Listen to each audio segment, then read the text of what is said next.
Sorry boss. শোনো রাজ, তোমার first and last warning দিতেছি, এরপর যদি লেট করে আসো রেস্টুরেন্টে আমি কিন্তু হাফ বেলা হাজিরা কেটে দেবো, আর যদি অ্যাবসেন্ট করো আমি কিন্তু ফুল হাজিরা কাটবো। কথাটা মাথায় রেখো। ওকে বস। ঠিক আছে। কিরে রাজ, আরে মামা, এদিকে আয়। কই যাস? এই মামা সামনে যেতেছি। তুই ডিউটিতে যাস নাই? আরে বন্ধু কইস না, আজকে শুলে ভালো লাগতেছে না, কেমন জানি মেসমেস করতেছে, এর লাগা যাই নাই। হরে বন্ধু, তুই ডিউটি করে গেলি, মন চাইলে যাস না মন চাইলে যাস না। কিরে মালিক কি তোর বেতন বেতন কাটে না? তুই চলস কেমনে? আরে বেটা বেতন কাটবে কি লাগে? আমার মালিক হলো মাটির মানুষ, হেরা যা বুঝে দিই তাই বুঝে, এর মধ্যে মানুষ হয় না। আচ্ছা বন্ধু থাক, আমার একটা ইমার্জেন্সি কাজ আছে। ঠিক আছে যা। হালাই লাস্ট একটা ফাঁকি বাস। হ্যাঁ বন্ধু। আয় রাজ, আয়। এই এদিকে আসো। হ্যাঁ স্যার, কিছু বলবেন? বাজে কত? 12টা ভাই। 12টা। তোমার ডিউটিতে আসার টাইম কয়টায়? বস 10টা। 10টা বাজে তোমার ডিউটিতে আসার টাইম, সেখানে তুমি 11টা বাজে আসো। এখন তুমি প্রত্যেকদিন 12টা বাজে লেট করে আসো। এটা তো আমার একটা প্রতিষ্ঠান, এটা তোমার চালাই কিভাবে হবে ভাই? বলো, উত্তর দাও। বস কালকে অনেক অসুস্থ ছিলাম। অসুস্থ ছিল না কি ছিল তা তো আমি দেখছি। আমি দেখলাম তুমি বন্ধু বান্ধবের সাথে দিব্যি আড্ডা মারতেছো, কিন্তু তুমি ফোন করে কি বললা? বস আমার অনেকজন বাসা থেকে বেরোতে পারতেছে, কিন্তু তুমি বন্ধু বান্ধবের সাথে আড্ডা দাও। মানুষ অসুস্থ হলে কি বাসায় থাকে না আড্ডা দেয়? Sorry boss. শোনো রাজ, তোমার ফার্স্ট এন্ড লাস্ট ওয়ার্নিং দিতেছি, এরপর যদি লেট করে আসো রেস্টুরেন্টে আমি কিন্তু হাফ বেলা হাজিরা কেটে নেবো, আর যদি অ্যাবসেন্ট করো আমি কিন্তু ফুল হাজিরা কাটবো। কথাটা মাথায় রেখো। ওকে বস। ঠিক আছে, যাও। কইছে কুক, বস তো কত কিছু কয়। বস এখন তো ছুটির টাইম, আজকে তো 5 তারিখ, স্যালারি কি দিবেন নাকি চলে যাবো? হ্যাঁ হ্যাঁ দেবো, দাঁড়াও।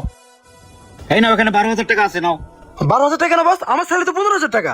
হ্যাঁ আমিও তো জানি 15,000 টাকা। তুমি চাইনিজে আসতে 2 দিন লেট করছো আর 2 দিন অ্যাবসেন্ট করছো, এখন তার হাজিরা তোমাকে কে দেবে বলো? তাই 3,000 টাকা কম পাইছো। বস আমি তো ঠিকঠাক মতো ডিউটি করছি, আর অ্যাবসেন্ট ওটা তো আমি আপনাকে বলেই করছি, তাও আপনি আমার হাজিরা কাটছেন। আর লেট জেমজেম শহর, এটা হইতে পারে স্বাভাবিক।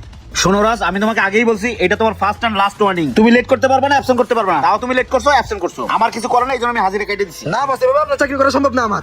সম্ভব না হলে চলে যাও। আর যে স্যালারি পোষায় না, থাকেন জায়গা। লেজে পাবরসন পোষায় না।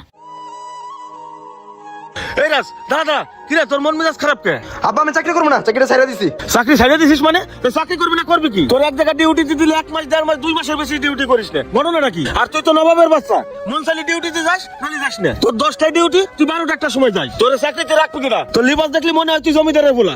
বাবা তুই কামের পোলা না, তোর মতন পোলা আমার দরকার নাই। যে পোলা বাপের কষ্ট বোঝে না, ওই পোলা আমার দরকার নাই। বাইরে বাইর তোমার যা, একটা কুলাঙ্গার জন্ম দিছি। হ্যাঁ রাজ শোন। কিরে মামা, কি হইছে? মন খারাপ কে? আরে বেটা কইছ না চাকরি ছাড়ছি দেখে ভাবে আমার বাসাতে বাইরে করে দিছে। সারছস কেন?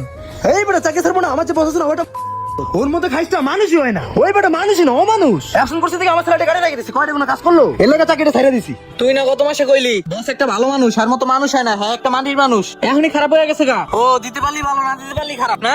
শোন রাজ, যেখানে ডিউটি করো সব জায়গায় রুলস মেইনটেইন করতে হয়। ওই জায়গায় টাইম মতো যাইতে হয়, টাইম মতো আসতে হয়। তুই তো ওটা মেইনটেইন করতে পারছ না, তুই ডিউটি করবি কেমনি? এখন থেকে যদি টাইম টু মেইনটেইন করে ডিউটি করতে পারস তাহলে পারবি, নয়তো পারবি না ডিউটি করতে। যা।